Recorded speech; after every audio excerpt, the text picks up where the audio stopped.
How to fix Windows cannot access specific device path or file you may not have appropriate permissions. Hello everybody and welcome back to our channel. So let's get started without any further ado. So the first step to fix this issue is simply in the search bar, go ahead and search for Windows Security. Once you search for it, go ahead and tap onto it. And once you're here, you simply want to go ahead and tap on App and Browser Control.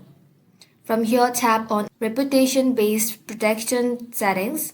And inside here, scroll below, simply untick Blocked Apps and then simply untick Block Downloads. Once it is done, the next step is simply go ahead and open up your File Explorer and select the folder that you like to open. Right-click onto it, tap on Properties, then tap on Security. From here, you simply want to make sure that the correct group or username is selected.